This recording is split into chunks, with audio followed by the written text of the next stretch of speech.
What happens when one of Hollywood's most respected actresses faces off with a talk show host who thrives on controversy? What you're about to see is the moment Joy Behar crossed the line, sparking an on-air confrontation that left producers scrambling and viewers at home stunned. This is the story of how a simple interview descended into chaos and how Jodie Foster's response changed everything. Before we dive in, hit that subscribe button and drop your thoughts in the comments. You're going to want to share your take on this one.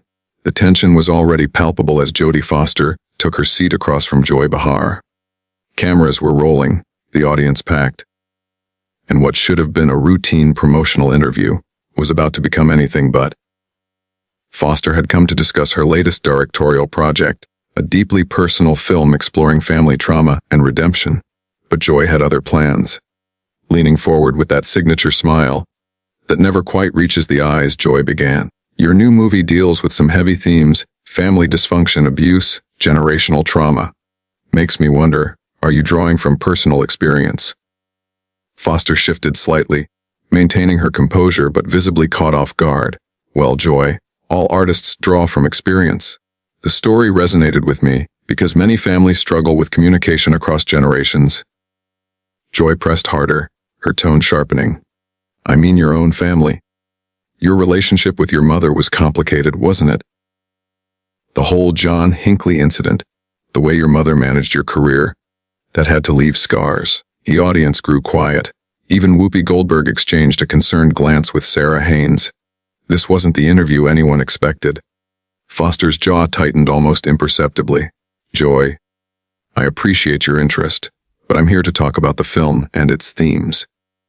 The characters are fictional, and while art comes from somewhere personal, the focus should be on what audiences take away. Oh, come on. Joy interrupted, waving her hand. You can't hide behind art when your own trauma is on display. Your mother essentially pushed you into Hollywood as a child. And when that obsessed fan tried to assassinate a president to impress you, where was she then? The words hit like a slap. The cameras kept rolling, but uncertainty rippled through the crew. Lev television had taken a sharp turn. Foster's voice remained calm, but carried unmistakable steel. Joy, you're confusing curiosity with cruelty. My mother was a single parent doing her best to support 4 children. She protected me and helped me make choices that allowed me to become who I am today. Protected you. Joy laughed sharply. From where I'm sitting, it looks like she threw you to the wolves and counted the money. And now you make movies about family trauma. The connection seems obvious. Other co-hosts shifted uncomfortably. Whoopi tried to intervene, but Joy cut her off. Our viewers deserve honesty. You've built this image as a private, dignified actress, but really, you're another damaged child star projecting your issues onto your work and expecting applause. Foster rose slowly, removing her microphone. The studio fell into a silence so deep every sound echoed. Her voice, quiet yet commanding, carried to every corner. Joy, I've been in this industry for over 50 years. I've worked with directors, actors, journalists who understand the difference between curiosity and cruelty. What you're doing is none of that. It's not journalism, it's not entertainment, and it's not professional. Oh, so now I'm unprofessional. Joy's face flushed red. I'm asking the questions everyone else is too scared to ask. That's real journalism, Jodie. Foster turned to the camera, her Oscar-winning composure intact. To anyone watching who has survived trauma, who has built something meaningful from hardship, don't let anyone reduce your story to their entertainment. Your journey belongs to you. Foster said, turning back to Joy. Her next words would echo across social media for weeks. And to you, Joy, I hope someday you learn the difference between being provocative and being cruel. There's a reason people trust me with their stories, and a reason they're starting to question whether they can trust you with theirs. The camera captured everything. Joy's face flickered, confusion, anger, maybe even a hint of shame. The co-hosts froze, unsure whether to step in or let the moment unfold. In the control room, producers debated cutting to commercial, but the intensity of what was happening kept them rooted in place. Joy recovered first, her media training kicking in even as her judgment faltered. Trust you with their stories, she said, dripping with sarcasm, leaning back in her chair. Please. You've been hiding behind PR, crafted answers for decades. I'm trying to have a real conversation, but you act like we're all supposed to bow and ask softball questions. Foster remained standing, her hand resting lightly on the back of her chair. The energy in the room had shifted. What started as a standard host guest setup now felt like a courtroom. Foster, the calm and dignified defendant, Joy, the overzealous prosecutor who had lost all sense of proportion. Joy, Foster said, her voice low but firm, you're confusing real conversation with public humiliation. There's a difference between asking thoughtful questions about someone's work and attempting to psychoanalyze their entire life for entertainment. Entertainment value. Joy shot back, voice rising. This is a talk show, Jodie. Entertainment is literally our job. But apparently, you think you're above all that? Too good to engage with the people who actually watch this show and pay to see your movies. Whoopi finally tried to intervene. No, Whoopi? Joy cut her off, hand raised in a stop gesture. Our audience deserves to see what happens when someone comes on and acts like they're better than everyone else, like their pain is more sacred than anyone else's. The camera zoomed in on Foster's face. Her expression barely changed, but behind her eyes, a decision was forming. You want to know about pain, Joy? Her voice was calm but weighted with authority. Real pain isn't a talking point. It isn't a gotcha moment. It shapes you quietly. It teaches empathy. It makes you careful with other people's hearts. Oh, spare me the lecture. Joy rolled her eyes. You sit there acting wise and wounded, but at the end of the day, you're just another actress selling a product, and that product happens to be built on your childhood trauma. Don't get mad at me for noticing the connection. Sarah Haynes shifted in her seat, clearly trying to redirect the conversation. Maybe we could talk about the technical aspects of directing. Sarah, please. Joy snapped. The adults are talking. Jodie comes on, promotes a movie that's obviously autobiographical, and now wants to pretend asking about it crosses a line. That's not how this works. Foster stepped closer to the table. Her presence seemed to fill the studio. You're right about one thing, Joy, she said. This isn't how it works. Professional interviews, respectful conversations, basic human decency, none of that seems to matter to you. So let me try something different. The studio fell completely silent. Even the crew paused mid-motion. I've been coming on talk shows since I was 13. Foster continued, her voice growing stronger. I've answered thousands of questions about my life, my work, my choices. I've dealt with intrusive paparazzi, tabloid rumors, people who thought my privacy was theirs. Foster began, her voice steady. But in 5 decades of public life, I've never encountered someone who takes genuine pleasure in trying to hurt someone on live television. Joy's mouth opened, but no words came. You keep talking about real conversation. Foster pressed on. Real conversation requires respect. It requires listening.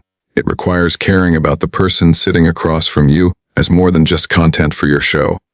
What you're doing isn't conversation, Joy. It's performance art, and the art is cruelty. Finally finding her voice, Joy snapped. Oh, so now I'm cruel because I ask hard questions. Because I don't treat celebrities like they're made of glass. Sorry if I burst your bubble, Jodie, but this is the real world.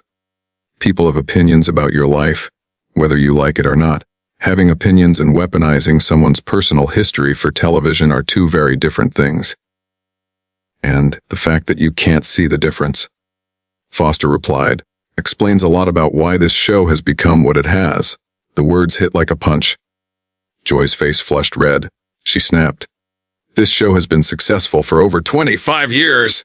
We've interviewed presidents, Nobel Prize winners, every major celebrity in the world.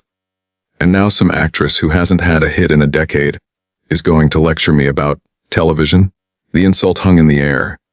Everyone in the studio knew Joy had just made a massive mistake. Foster's career spoke for itself. Her recent directorial work was critically acclaimed. Dismissing it now was not just wrong, it was professionally suicidal. For the first time since the interview began, Foster smiled. Not warmly, coldly, deliberately. You know what, Joy? You're right. I haven't had a hit movie in a decade. I've been too busy directing films that matter, working with actors who respect their craft, building a body of work I'm proud of. And yes, I'm not used to this kind of treatment. In my world, people show up prepared. They treat each other with basic respect. They understand their job is to serve the audience, not their own ego. Joy stood, stepping into the space between the table and Foster. You're the one acting like you're too good to answer simple questions about your own movie. I answered your questions, Joy, Foster said, unwavering. I talked about the themes of the film, family healing, the universality of trauma and recovery. But that wasn't enough for you. You wanted blood. You wanted me to confess to a narrative you'd already written about my life. The two women now stood face to face in the center of the studio. Every camera captured every word, every micro-expression. The other co-hosts watched like a slow motion car crash, frozen, unsure how to intervene. You want to know what I wanted?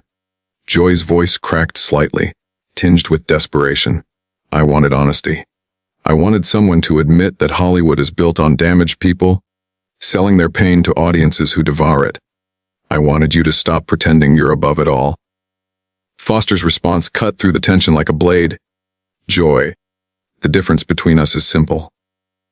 I've never pretended to be above anything. I've acknowledged my struggles, grown from them, and used them to create something meaningful. You use other people's struggles as weapons because you think it makes good television. That's not honesty. That's exploitation. The words landed with surgical precision. Joy's face shifted: anger, confusion, defiance, and perhaps the first flicker of recognition. Exploitation. I've spent my entire career giving people a platform to tell their stories. Joy's voice cracked. I've fought for women's rights, social justice, political accountability. Joy shot back, voice rising. Don't you dare stand there and lecture me about exploitation. Then why? Foster asked, stepping closer, her tone calm but unyielding. Why is your first instinct to tear me down instead of build something up? If you truly cared about social justice, wouldn't you use this platform to discuss the issues the film addresses, instead of turning my life into a spectacle? For the first time all interview, Joy seemed at a loss for words.